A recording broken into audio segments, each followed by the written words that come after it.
Please note that in this show, you might hear graphic descriptions or language that may not be appropriate for everyone. Listener discretion advised. I do something nice for myself. Go to the spa, get a facial. Okay. This is, like I said, not a day by day, but I think of happy thoughts. I think of me in a good, peaceful state of mind. I talk to God. Okay. Don't matter if he got you on Do Not Disturb like he got me on Do Not Disturb. Okay. He gonna answer back eventually. Welcome to Parentless Podcast. I am your host, Stephanie Relaford. On this show, we're going to be speaking with others who have experienced the loss of one or both of their parents or parental figures. As we heard in episode 12 with Louisa Velarde, being parentless is like an island, and I don't know how to swim. Thank you for being my life jacket. Hi guys, my name is Kyndra Crump. Born and raised out here in Atlanta. I recently got my bachelor's at Clark Atlanta. As you can see the diploma right there. Okay, yes, in mass communications, and I'm going to Georgia State. School starts on Monday, actually, and I'll be going to Georgia State to receive my PhD in child psychology, so you can eventually call me Dr. Crump.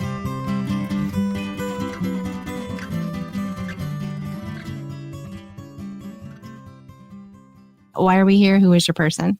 We're here so I can have more therapeutic moments talking about my father, just to get it out, and my person is my father. He had transitioned in 2017. And what was your dad's name? Trupiedo Crump. You know what? You knew for a fact you had like bill collectors calling for him. Like, remember like back in the day, which wasn't that long ago back in the day, but in the 2000s, they had the bill collectors would be like, before you had caller ID, you would just pick up the phone and hope that it's actually somebody that or whatever, but they would be Trupiedo Crump. And I'm like, yeah, you sound like you're from another country, sir. Okay. Need to find another job. But yes, Trupiedo Crump. It was his name. You're like, I know you're not calling for him, so I know you don't know him. Mm-hmm. I really am into dates, so maybe just like the month and the day that he was born, and then when he passed away. May 1948, born September 2017, transition. And yeah, when you reached out to me, you did mention the word transition, so I want to start there. Tell me what that means to you. That to me seems like a lot of a nicer way of saying die. I try to with me doing comedy, I try to find other words to make me laugh. Like, okay, they expired. I'll try to do that. But, you can't always be, and I have to learn to have two different meanings with certain things, because not everybody's going to be laughing. Some people are afraid to laugh and think of the good times when someone, leaves the earth. But they just want to sit here and be sad. And I'm like, I don't know, maybe my mind is set up where laugh to keep from crying in a sense. So I think of happy stuff. But yeah, transition just seems like a nicer word, than someone dying. Like that just is like a stagger to me. Yeah, I feel like dying is very final and transition kind of is a nice transition. So I just really love that word in your email. I thought that was very specific and unique. So thank you for explaining that. Of course, I think I got it from one of the old heads I be hanging around, Mm-hmm. You got to hang out with your elders now. They going to teach you some things. I remember I was a daddy's girl. I remember me crying one day because dad was going to a funeral, right? He always kept going to funerals. It's like he was trying to be like, Machiavelli, Tupac, predicting your death and stuff like that. I wasn't sure why he kept going, but I remember crying one day. He's like, I'll be back. And he actually did come back. But as time progressed, he tried to teach me to swim, which I'm like, bro, I'm 8 years old. Like, I'm scared at this point. You should have started me off at 2. Okay, that's what you should have done. But he was very impatient, but I didn't learn how to swim. My dad was more of a very impatient guy, and I've learned that patience is a virtue and there's nothing wrong with waiting. He would always teach, hey, you need to always show up at the airport early. Like, that's one thing. It's two things I can recall that I can say really are things I can take with me for the rest of my life, which is one, show up to the airport 2 hours, at least 2 hours before. Number 2, don't be the first person to arrive at the party and last one to leave. Don't hang out with somebody who steals and smells. And number, whatever the next number is, make sure you figure out where your money is going. You gotta like write a check register, figure out what you're bringing in, see if you need to cut back on certain things, save you from going into debt. Those are good. Sounds as I'm thinking about it, like he would say, there were things like that he would say, but he was like the type of dad where I would, if I had a question regarding the birds and the bees, because my mama never taught me any of that. She just taught me about menstruation and stuff. And so my dad, I said, what does ED mean? And he's like, oh shoot, like he was sweating like he done had it before. I'm like, just say it. Like, what we knew we were gonna come to this point. My brother, my kid brother says that he didn't even talk to him about the birds and the bees. Like he just pretty much, he said that one day he asked him, hey Dad, what's a penis? He's like, don't worry about that. He's like, how you gonna sit here and tell me not to worry about it? And I got one, and I'm like, so with that being said, he seemed like he could, have a conversation with, but he was a shoot the breeze type of person. Right. And so we never had, I for so long had wanted to have him put me up on game about men, but my dad was like 50 years old when he had me, so I was just hoping that he was going to put me up on game when it came to, men and what they come for. Because of the fact that he didn't do that, I had like dad issues, I have mom issues as well, but, I have dad issues. How old were you whenever he passed away? 23. And how old was he? 69. Well, we're 6 days apart in birthdays. What happened with your dad? He had stage 4 prostate cancer that he's known about for years, but he was just prideful and didn't go get checked up. How do you feel about that as a daughter? Like, do you feel like he should have done that? I honestly feel like, there's a scripture somewhere in the Bible. I have to find it. So I'm just paraphrasing. But, a man talking about a man leaving his inheritance. If he doesn't do it, he's not a smart man. And I remember hearing that in the movie Wakanda Forever. You know that movie, Black Panther. Mm-hmm. And I remember the father has said that to his son, to Chadwick. He didn't have life insurance. So you have family members figuring out, like, how are we supposed to pay for this funeral, right? It was like a lot of tension. It's like hurt people. It was like crazy. 2017 was a wild year. That's been my most trying year I've had. So with that being said, I just thought it was irresponsible. But again, parents do, one thing I've learned is parents do the best that they can. So you can only, you can't sit here and get upset with them.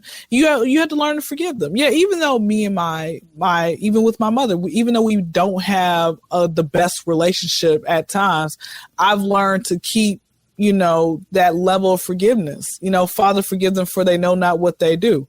So with all that being said, I just don't, I just try. I had to, like, there was a period of time I didn't talk to my father because of the fact that did not like the disrespect, but then again, we just weren't understanding each other. I think he wasn't used to confrontation.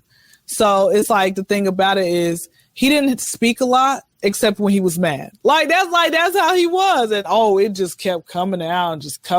And I'm like, good grief, man. You just like holding all that in, like, good grief. So like I said, that's who he is. But me personally, and that's probably how he just doesn't deal with problems. Just don't talk about it or, whatever. But like I said, it was just his wrath was just bad. Like the anger without even drinking alcohol. And like just this rage. I'm like, why are you so mad? You got to check that stuff at the door or else it's going to haunt you and the people in your bloodline, like father, like son, or whatever else it may be. So did you give him some confrontation? Yeah, I was a teenager, going through hormones and stuff, but it was just you had to learn how to deal with it better. Who's the adult and who's the child type of You stuff. mentioned that your parents got divorced and then he became a weekend parent. So what age were you then? Fourth grade to 8th grade. He knew he was sick. He didn't do anything about it. Were you around him at that time? And then how did you hear about his passing? I started being around him a lot more.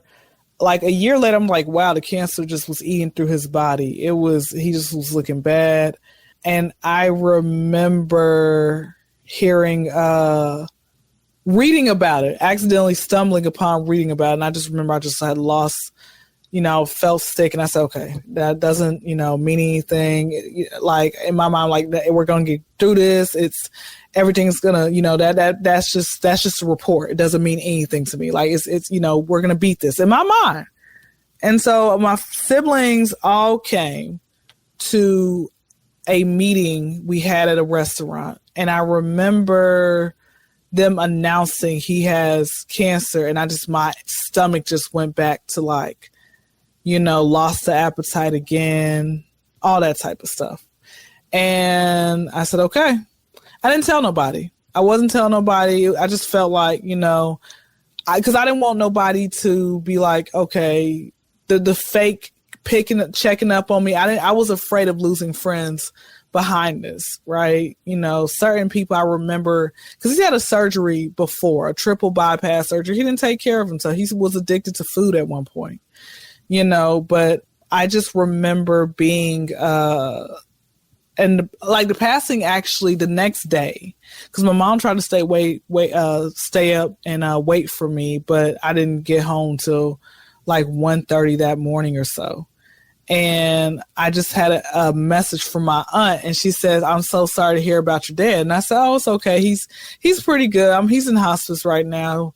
I'm about to go see him, but he passed away." I said, "He passed away?" ? And she's like, "Oh my gosh, I'm so sorry. I didn't mean to break it to you." Right. And so I go tell my mom, and she's like, "Yeah, that's true."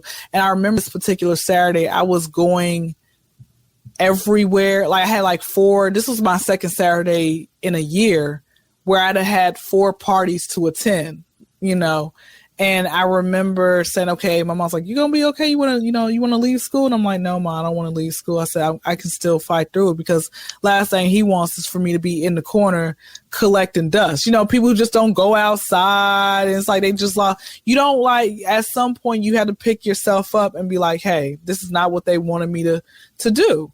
And so I end up going into the room to pack up my bags. And when I started opening my bags, I just started crying. And like I would cry for a few days straight. And then there were times I would just sometimes listen to his voicemail. I mean, like go and call his phone and everything. And so, yeah, it was, I finished through with school, and everything. And I ended up calling some people saying, "Hey guys, my dad," I sent everybody a text at that point. And I met up with like 2 or 3 people that day and just stayed at their house, and just chill with them throughout the day. And then, of course, it was, "Hey, sorry for your loss," and all that type of stuff. If you want to just kind of tell us what you do. Radio, TV. So I do these podcasts. I try to go to radio stations. I'm trying to get my name out there. Continue the legacy, I guess. It's always in me. Like I have a great like personality. I definitely try to, I guess, continue the lineage. One day it's going to be called the Kyndra Crump Show. Y'all just wait on it. Hey there, welcome in.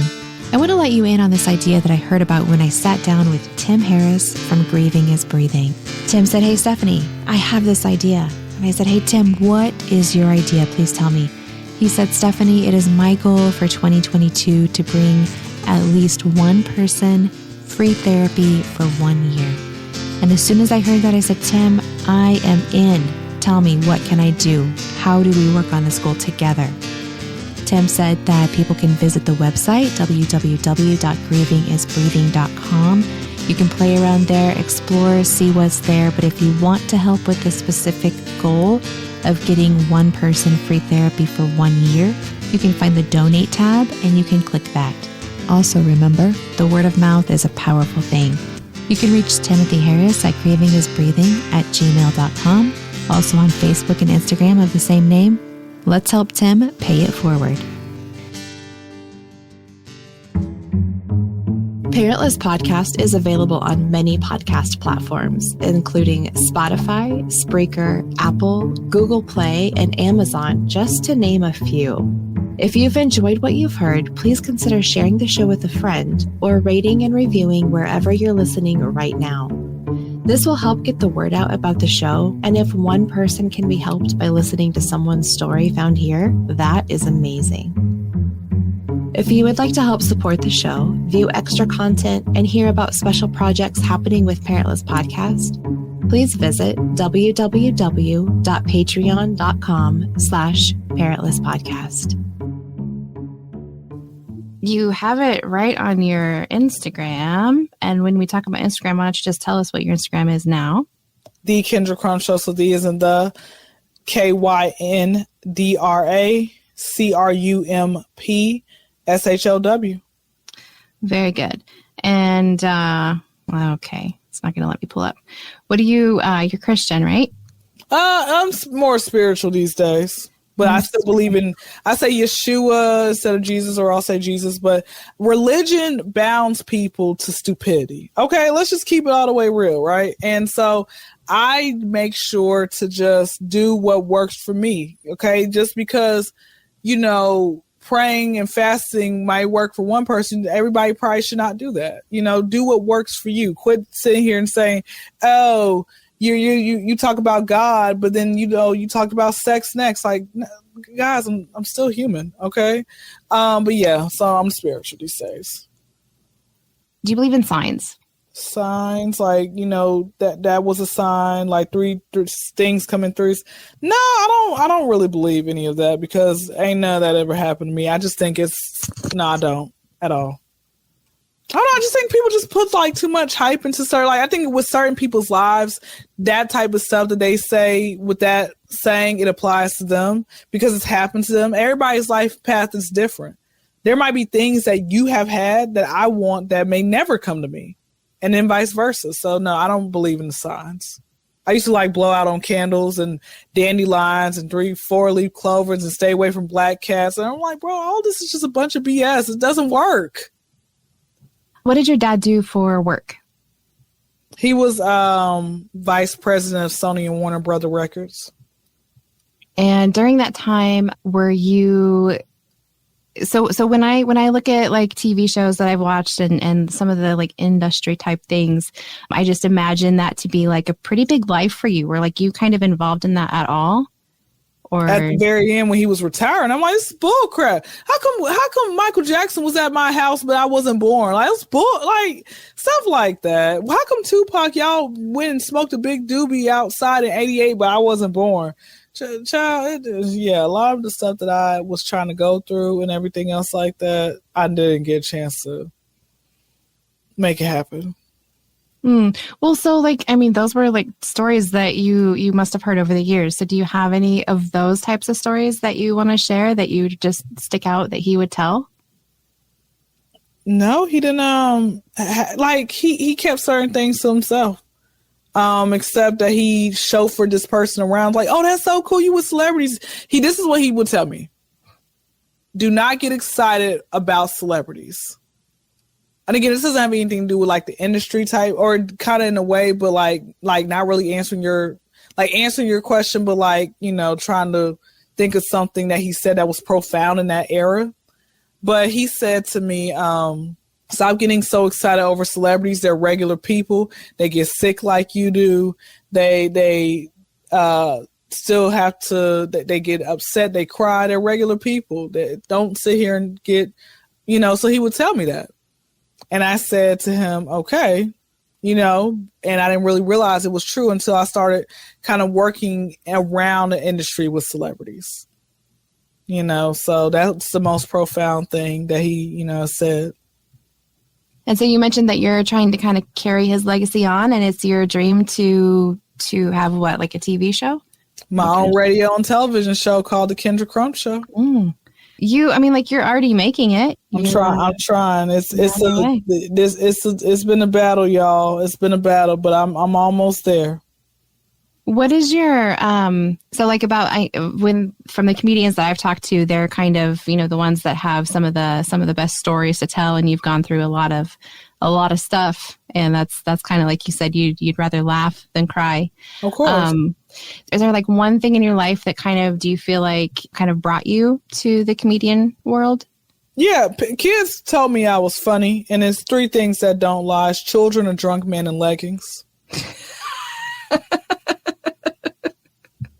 So yeah, that's what brought me to it. And multiple people kept telling me. And then I had a minister was like, "Oh yeah, this is your calling." And this is when, at the time, when I believed that every minister knew exactly what they were talking about.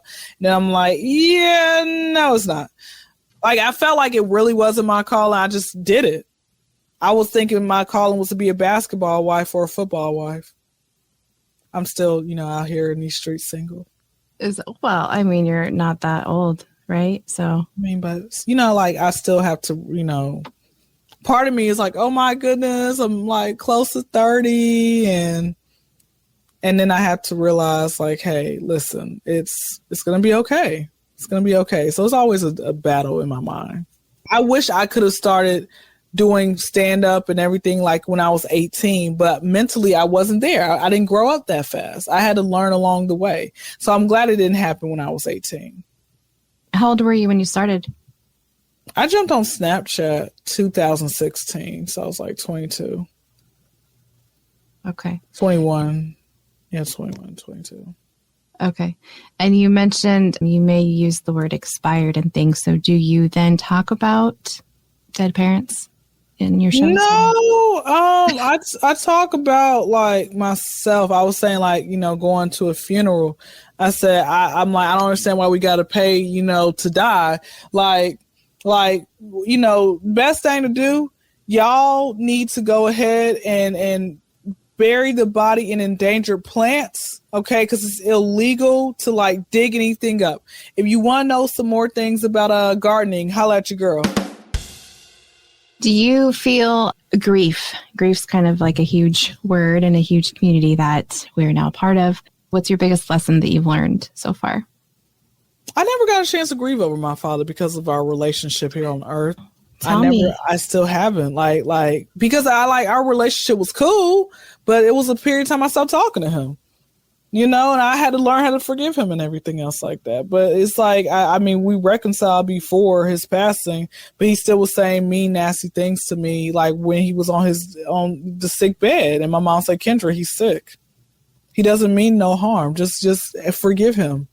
Forgive him, Kyndra. He doesn't mean that, He's dying. He's not well. That's what she had to remind me. I'm like, you're right. You're right. But no, somebody told me when I had one person tell me she said that one day it's just going to hit you, and I had a few people tell me that, but that was 4.5 years ago. Yeah. But then you finished college, right? And you've been out there working. Yeah, I don't know. Grief is a funny thing. There's a show called Grief is a Sneaky Bitch, and that's probably the best description of it. So is that on Netflix? No, it's a podcast. Oh, okay. Yeah. She's a professional though, unlike me. So she's and I think you are a professional. Just kidding. I'm just not a grief professional. Is there more that you would want to tell us about your dad? That was it. That was it. Okay. Yeah, he was cool. Like I said, always you gotta take certain things from, the bad, take it, for the good. Number one, whatever you have to say, just say it to a person's face. You don't have to hide out in the crevice or whatever else it may be. Say it to the little person's face. You mentioned that when he passed away, you had some friends that kind of were around you. Is there anything that your friends did that really stuck out to you that you remember? One of the girls had told me, because my car got involved in a hit-and-run accident as well around that time.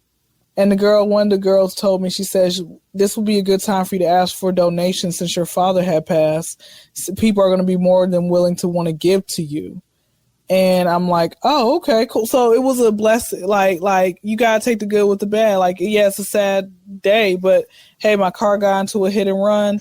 This could be, somebody people can help. And that showed me people's true colors when I asked for help coming across people. So, I'm realizing you guys are just full of crap, so, but that was my fault for putting that much faith in people. It taught me multiple lessons, actually. Do you have any like podcasts or books or anything that you would recommend to anybody? The Bible. That's one. The Kyndra Crump Show podcast. Mm-hmm. Gotta self-promote. You gotta self-promote. Mm-hmm. And that's it. Oh, I do want to ask you really quick. You were recently sick. Yeah, I had COVID. I kicked its ass. Yeah, you were looking good, sounded good. I can't even tell you were sick. And your posts, like, you couldn't even make a video. All you did, you could just type. I typed. I want to let y'all know I'm still alive, but this is what's going on. And you had it twice in a short period of time? 9 months. Pregnancy. It birthed. I birthed this mama, and the mama birthed the baby. Yeah, you need to be sharing that because these people, like, they need to know you can get it twice. People, let me tell you, people know what the fuck going on. They just do not. They just don't want to listen. I know. Okay, you can't tell no adult what to do. Come on now, like that's why I said, man, this is my remedy of life. Okay, this is how I get through my day to day. All right, it's not letting somebody shoot off on my face. Okay, I had to learn how to do other stuff. Okay, because like y'all don't, y'all's kids stink. Okay, back to the story. That was a sex joke for all the people out there who are celibate, quotation marks. I stay prayed up. I do my yoga. I do something nice for myself. Go to the spa. Go get a facial. Okay. This is, like I said, not a day by day, but I think of happy thoughts. I think of me in a good, peaceful state of mind. I talk to God. Okay. Don't matter if he got you on Do Not Disturb like he got me on Do Not Disturb. Okay. He going to answer back eventually. But that's what I say. Drink water, eat vegetables, get some sleep. Hey, that's it. What a wonderful life. Thank you, Kyndra. Tell us one more time how we can contact you. Yeah, y'all can find me on your local corner, but while I'm not there, my Instagram is the Kyndra Crump Show. So D is in the KYNDRA CRUMP show. SHOW. YouTube is Kyndra Crump KYNDRA space CRUMP. Parentless podcast is recorded in Phoenix, Arizona. Find us on social media and most major podcast platforms. Music provided by Colin Lococo and the Revolving Birds. Studio and editing provided by Back Home Media and Ian Rutherford. Check out one of the many shows on our network. I am your host, Stephanie Rutherford.